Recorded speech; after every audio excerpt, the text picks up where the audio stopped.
500 ans avant la première pierre de Stonehenge, quelqu'un observait déjà le lever du soleil au jour le plus long de l'année, grâce à une construction conçue pour le suivre. Cette construction vient d'être déterrée et elle pourrait bouleverser tout ce que nous pensions savoir sur les origines de Stonehenge. On imaginait Stonehenge apparu de nulle part, comme si les anciens Britanniques avaient soudain traîné d'énormes pierres pour former un cercle. Mais si l'histoire avait commencé autrement? Et si Stonehenge n'était pas le début, mais le dernier chapitre d'une histoire commencée 5 siècles plus tôt? C'est précisément ce que pensent désormais les archéologues, et leurs indices sont stupéfiants. À 5 km de Stonehenge, près de Bulford, une équipe a découvert quelque chose de très simple. 2 trous suspects dans le sol. Pas un cercle de pierre ni des monolithes, mais 2 fosses espacées d'environ 120 mètres. Et c'est là que ça devient intéressant. Elles contenaient jadis d'immenses poteaux en bois, depuis longtemps décomposés. En reconstituant leur position exacte par rapport au Soleil, les chercheurs ont fait une découverte remarquable.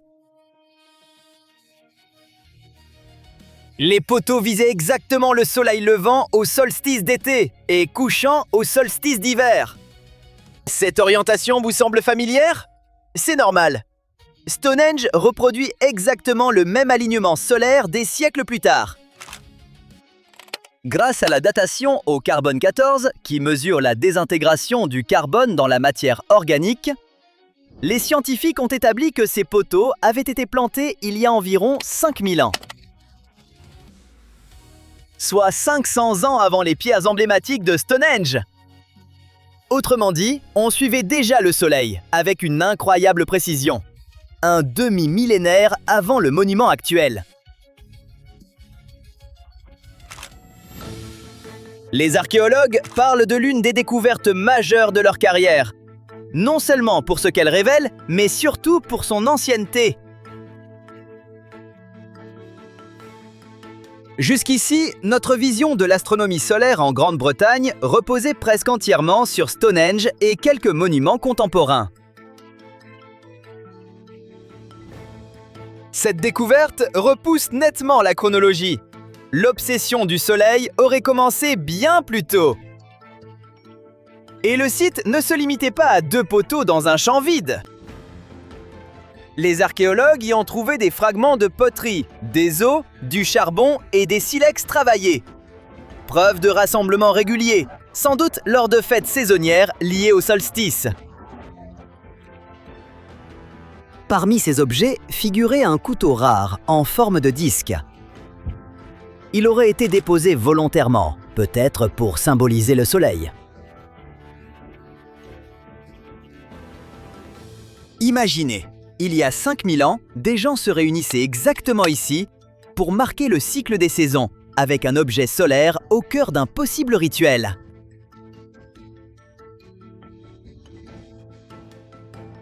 Ce n'est pas seulement de l'astronomie ancienne, mais aussi une religion, une communauté et des cérémonies naissantes, sur un site totalement oublié jusqu'à aujourd'hui. Des reconstitutions numériques du ciel, du paysage et de l'horizon ancien ont confirmé que l'alignement n'était pas dû au hasard. Pour l'équipe, cette découverte change entièrement notre manière de voir Stonehenge.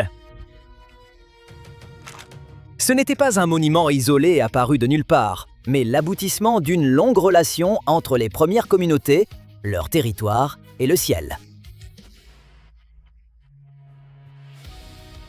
Précisons que l'étude complète n'a pas encore été publiée dans une revue et que tous les spécialistes n'ont donc pas pu l'examiner.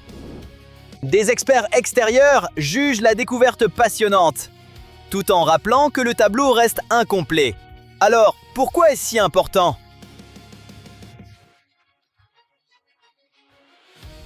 Parce que Stonehenge ne serait pas un exploit soudain et isolé. Il pourrait être la version finale d'une idée expérimentée pendant des générations. suivre le soleil, repérer les solstices et bâtir des structures pour marquer le passage du temps. Le cercle de pierre actuel serait simplement l'évolution monumentale d'une tradition bien plus ancienne, plus simple et moins célèbre. Et comme si ce mystère ne suffisait pas, les scientifiques ont percé un autre secret de Stonehenge, lié à l'une de ses pierres les plus grandes et les plus étranges. Au centre se trouve la pierre d'autel, une dalle de grès verdâtre d'environ 5 mètres sur 1, pesant près de 6 tonnes. Elle est aujourd'hui partiellement enfouie sous 2 autres pierres tombées. Pendant des décennies, les géologues pensaient connaître son origine exacte. Une région précise du sud-est du pays de Galles. Cette certitude vient de voler en éclats. Des scientifiques ont analysé la composition chimique de minuscules gras minéraux présents dans des fragments de la pierre d'autel. En mesurant l'âge de ces minéraux microscopiques, ils ont établi une sorte d'empreinte chimique, propre au véritable lieu d'origine de la roche. Certains grains avaient entre 1 et 2 milliards d'années, tandis que d'autres, dans la même pierre, n'en avaient que 450 millions. Cette combinaison ne correspond pas du tout au socle rocheux gallois. Elle correspond aux roches du bassin des Orcades, dans le nord-est de l'Écosse, à environ 750 km de Stonehenge.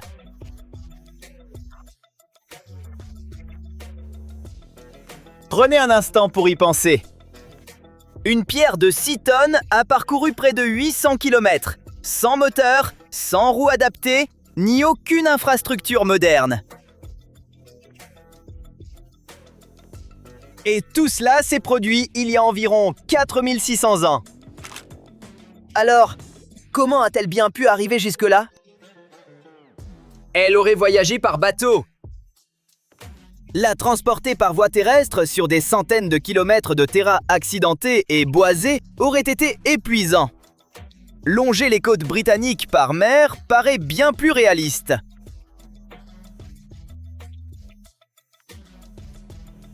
Si cette théorie se confirme, ces communautés néolithiques possédaient des réseaux d'échange, de vraies compétences de navigation et une organisation sociale bien plus avancée qu'on ne le pensait.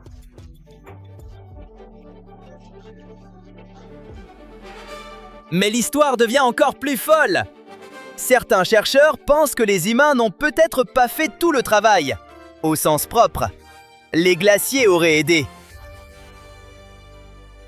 Durant la dernière période glaciaire, d'immenses nappes de glace auraient transporté des roches, peut-être même celle qui devint la pierre d'autel. Au cours de ce long voyage, bien avant qu'un humain ne la touche, la nature aurait donc assuré gratuitement une partie du transport, les hommes ne terminant le trajet que des millénaires plus tard. Voilà ce que tout cela nous apprend. 5 siècles avant les pierres, des gens se rassemblaient déjà à proximité, observaient le soleil avec des poteaux et déposaient des objets solaires en offrande. Et l'énorme pierre au cœur de Stonehenge aurait traversé toute la Grande-Bretagne, peut-être aidée par la glace, des millions d'années avant la construction du monument.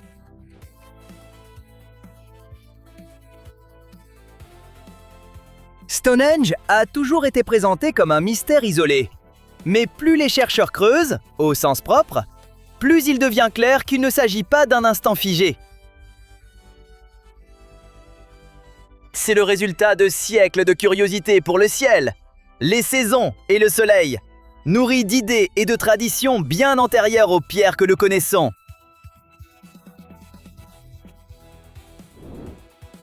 Et sous des chants anglais parfaitement ordinaires, d'autres indices attendent peut-être encore de réécrire toute cette histoire.